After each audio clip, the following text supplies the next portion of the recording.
அடுத்தவங்களை வளர்த்து விடுற ஏணி மாதிரி நான் இருக்க மாட்டேன், லிஃப்ட்டு மாதிரி. நானும் மேலே போகணும், அடுத்தவங்களும் மேலே வரணும். அதுதான் என்னுடைய வாழ்க்கையினுடைய கொள்கை.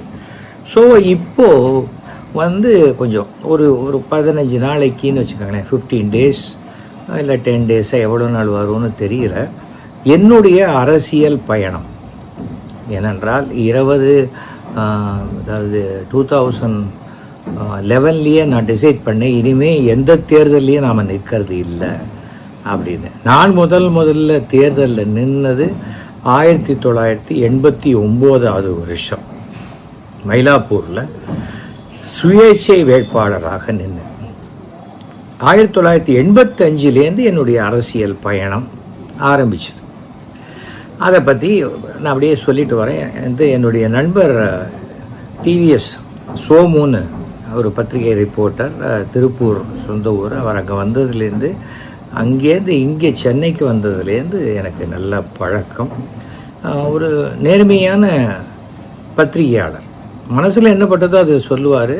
ஆனால் நீ கொடுக்குற பணத்துக்காக நான் இதை சொல்லுவேங்கிற ஆங்கிளில் போகாத ஒரு பத்திரிகையாளர் சோமு.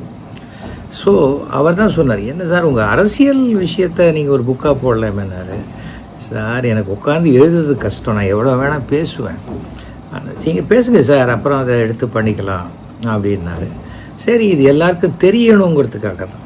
இப்போ ஜென்கிட்ஸ் எல்லாம் கூட வந்திருக்காங்க. அதில் நிறைய பேருக்கு நான் சினிமா நடித்ததே தெரியலன்னா, ஐயோ நீ எப்படி தெரிஞ்சுக்காத போகலாம் அப்படின்லாம் நான் கவலைப்பட மாட்டேன். ஏன்னா என்னுடைய 8 வயசு பேரனுக்கு நான் என்னென்ன படம் நடித்தேன்னு தெரியும் பொழுது அது எனக்கு போதும். அதனால் அவங்க தெரிஞ்சுக்கலையே, இவங்க என்ன தெரிஞ்சுக்கலையே, அதெல்லாம் பற்றி கவலைப்படுறதுக்கு டைமும் இல்லை, எனக்கு அதை பற்றின அவசியமும் இல்லை. அரசியல், இந்த அரசியலுக்குள்ளே எப்படி நான் வந்தேன் அப்படிங்கிறதுக்கு முன்னாடி என்னை பொறுத்த வரைக்கும் அரசியல் அதிகாரம் என்பது என்னன்னு சொன்னால், சமூக சேவை செய்வதற்கு அங்கீகாரம் உள்ள ஒரு இடம், அவ்வளோதான். அதுக்கு மேலே ஒரு பைசாக்கு அது நமக்கு பிரயோஜனம் இல்லை அப்படிங்கிறத எங்கள் அப்பா எனக்கு சொல்லி கொடுத்த ஒரு விஷயம்.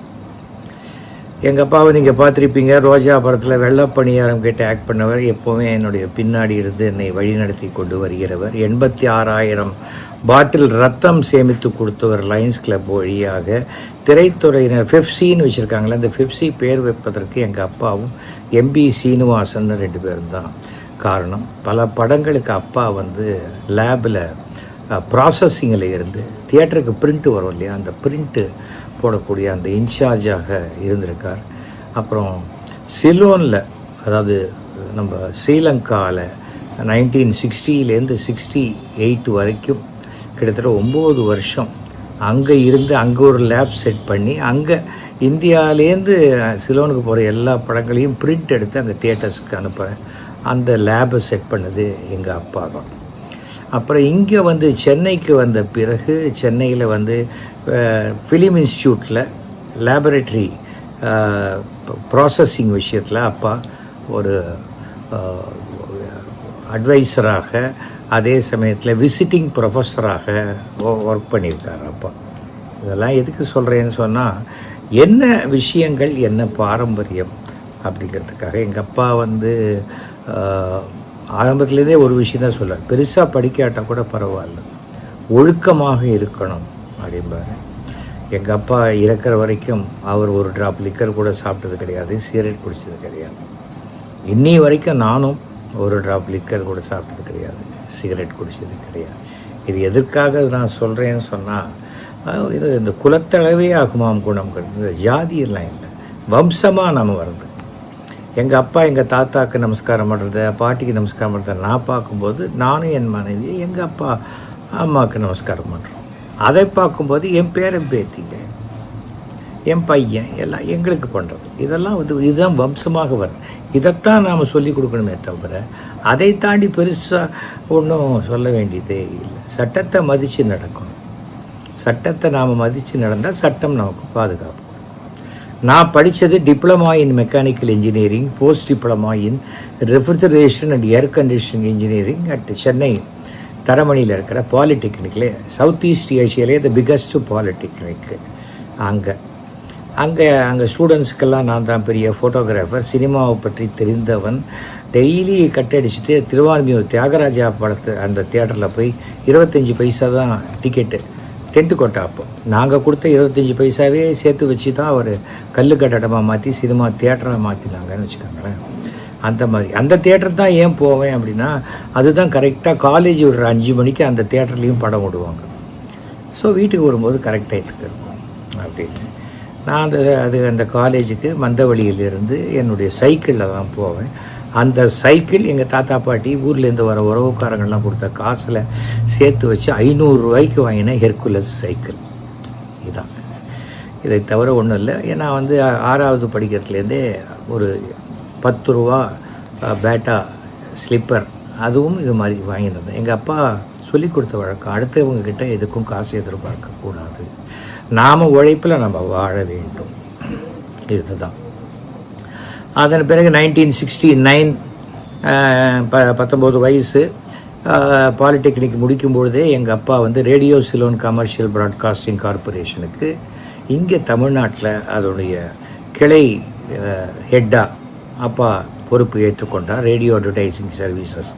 அப்போ இந்த சினிமா பாட்டெல்லாம் வரும், அந்த சினிமா பாட்டெல்லாம் ரேடியோ சிலோனுக்கு அனுப்பிச்சு அங்கேருந்து பாடுறது. அப்போ தான் நிறையா அந்த பாட்டுக்கள்லாம் நிறைய நேரம் லெங்க் இருந்ததுன்னா அதை ரெக்கார்டாக பண்ணணும். 3 மினிட்ஸ் 10 செகண்டுக்கு கட் பண்ணி கொடுக்கணும்.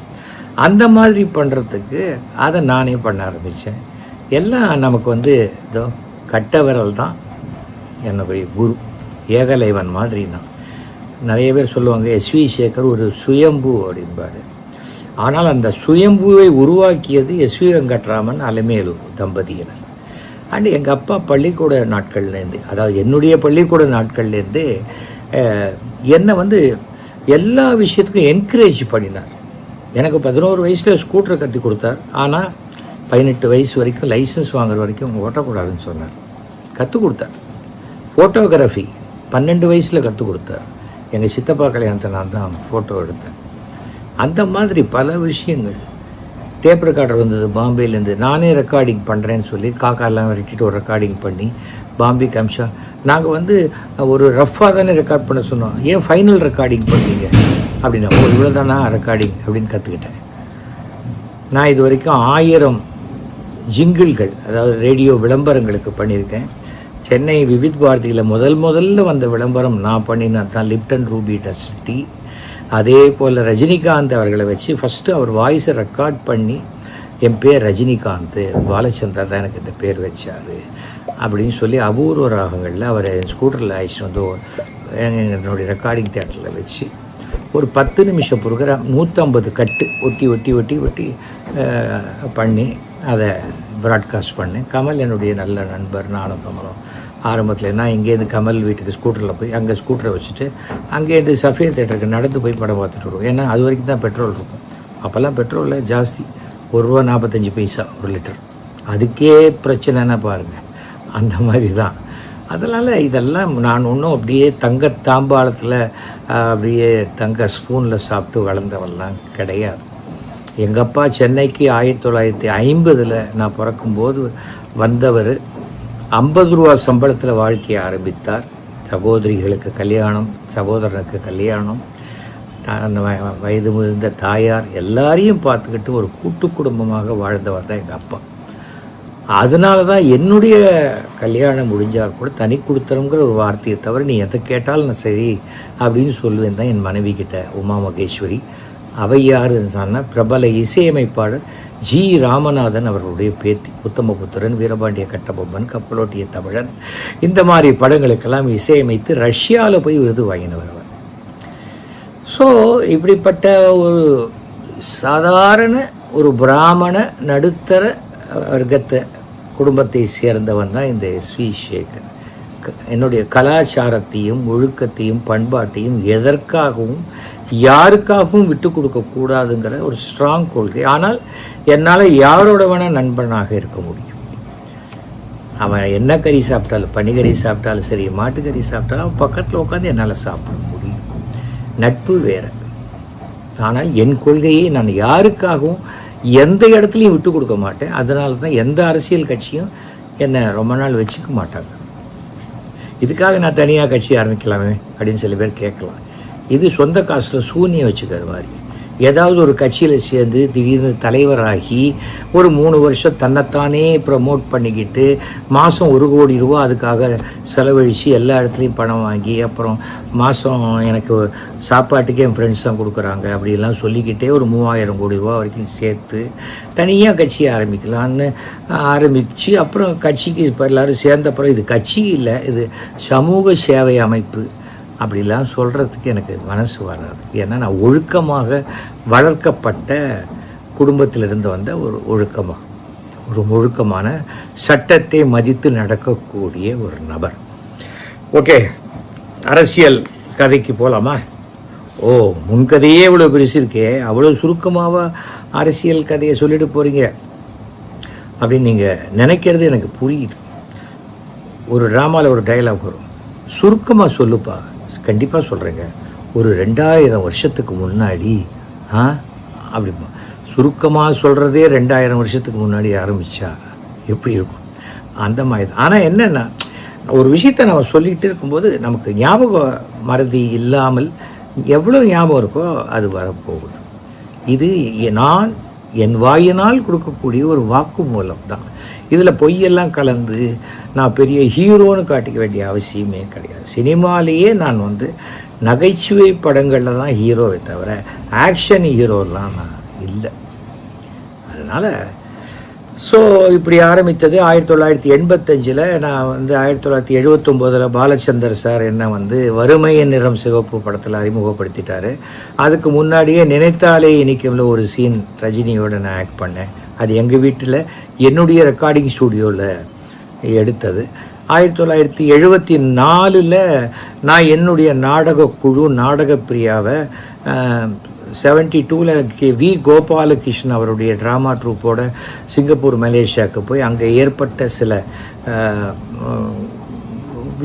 சம்பவங்களால் நம்மளே ஒரு ட்ரூப் ஆரம்பித்து என்ன அப்படின்ட்டு கப்பல்லையே MV சிதம்பரம்ங்கிற கப்பல் நடுக்கடலில் தண்ணிக்கு மேலே நாங்கள் அங்கேயே கேப்டன்கிட்ட ஒரு தேங்காய் வாங்கி பூஜை போட்டு ஆரம்பித்த குழு தான் நாடகப்பிரியா. தண்ணியில் ஆரம்பித்தாலும் இன்னி வரைக்கும் ஸ்டடியாக போய் கொண்டிருக்கிறது. 51 வருஷம் ஆச்சு. 7100 நாடகங்களுக்கு மேலே நடத்திட்டோம். ஓகே, இதெல்லாம் என்னுடைய கலைத்துறை. சினிமாவில் ஆரம்பித்தாச்சு, வறுமை நிறம் சோப்பு, அப்புறம் அப்படியே படங்கள் பண்ண ஆரம்பித்தேன். மணல் கயிறு, சிம்லா ஸ்பெஷல், பயணங்கள் முடிவதில்லை, கோபுரங்கள், எல்லாம் ஹிட் ஃபிலிம்ஸு. நான் ஒரு 95 படம் பண்ணியிருக்கேன்னு நினைக்கிறேன். அதில் ஒரு 70 படம் 100 டேஸ் சில்வர் ஜூப்ளி ஃபிலிம்ஸ். இப்போது 100 டேஸுங்கிறது ரொம்ப அதிசயம். சில்வர் ஜூப்ளிங்கிறது 25 ஷோ நடந்ததுன்னா அது சில்வர் ஜூப்ளி அப்படி இருக்குது. நான் சொல்கிறது 25 வாரங்கள் ஓடினது. பூவே பூச்சோடவா, பயணங்கள் முடிவதில்லை, நிறைய படம் சொல்லிட்டு போகலாம். ஓகே, இதெல்லாம் தான் நம்முடைய அந்த அரசியல் வரத்துக்கு உண்டான அந்த பாப்புலாரிட்டி வரும்போது நம்ம என்ன பண்ணேன், நம்ம தேர்தலில் எல்லாரையும் தேர்ந்தெடுத்துட்டு அப்புறம் இவன் ஊழல் அவன் ஊழல்னு கத்துறோம். அதுக்கு முன்னாடி நல்லவங்க யாருன்னு தெரியுதோ அவர்களுக்காக நம்ம பிரச்சாரம் பண்ணுவோம் அப்படின்னு. கட்சிகள்லாம் கிடையாது. என்னை பொறுத்த வரைக்கும் ஒரே ஒரு கொள்கை, 234 தொகுதியில் 234 கட்சியை சேர்ந்த 234 நல்லவங்க நின்னால் அது கூட நல்ல ஆட்சியை தான் கொடுக்கும். கூட்டமாக இருந்து திருடங்களாக இருக்கிறதுக்கும் கூட்டமாக இருந்து கொள்ளக்காரங்களாக இருக்கிறதுக்கும் கூட்டணி அமைத்து. என்னுடைய நண்பர் நெல்லை வசந்தன் ஒரு கவிதை எழுதியிருப்பார், வெளியே கூட்டு சேரா கொள்கை, உள்ளே கூட்டு சேர்ந்து கொள்ளை. இதுதான் அரசியல்னு போட்டிருப்பார். அதுக்கு தான் இன்றைக்கி அடிச்சுக்கிறாங்க எல்லாரும். என் கட்சிக்கு ஆளுங்கட்சிக்கு போயிடணும், நம்ம ஆளுங்கட்சிக்கு போயிடணும், ஆளுங்கட்சிக்கு போய் அப்போ தான் சம்பாதிக்கலாம். எப்போவுமே ஆளுங்கட்சியில் இருக்கணும். அது இது நான் அப்போல்லாம் காங்கிரஸுக்கு மாட்டுப்பெட்டியில் ஓட்டு போடுங்கள் அப்படின்னு கத்திக்கிட்டே போவாங்க. நான் சின்ன பையனாக இருக்கும், மாட்டுப்பெட்டியில் ஓட்டு போடுங்கள். என்னடா அது, இவங்க கத்திட்டே போகும்போது நாங்கள்லாம் நினச்சோம், நானே எங்கள் அத்தை பசங்க எங்கள் அத்தை பசங்க இல்லை, எனக்கு 6 அத்தை பசங்க எடுத்து பார்த்திங்கன்னா நடராஜன், முரளி, ராஜாராம், சீதாராம், ஜெயராம், ரகுராம், எல்லாருமே. என்னன்னா எனக்கு ரகு என்னோட சின்னவன், ஜெயராமன் எனக்கு ஒரு 6 மாதம் டிஃப்ரென்ஸு, ராஜாராம், சீதாராம், அது மாதிரி எல்லாம். அதனால் நாங்கள் எல்லோரும் ஒன்றா, நான் ட்ரிப்ளிகனில் அவங்க எஸ்எம்வி கோயில் ஸ்ட்ரீட்டில் இருந்ததுனால இங்கேருந்து நான் அங்கே போயிடுவேன். அத்தை வீட்டில் 7வது பையனா நம்ம அங்கேயே உட்காந்து சாப்பிட்றது இது பண்ணுறது. அப்புறம் கலைவாணர் அரங்கத்துக்கு போய் 50 பைசா கொடுத்தா சினிமா பார்க்குறது. சினிமா தான் ஆரம்பத்துலேருந்து. அப்புறம் Laurel and Aadi, zari Lewis, Charlie Chaplin, அந்த மாதிரி படங்கள்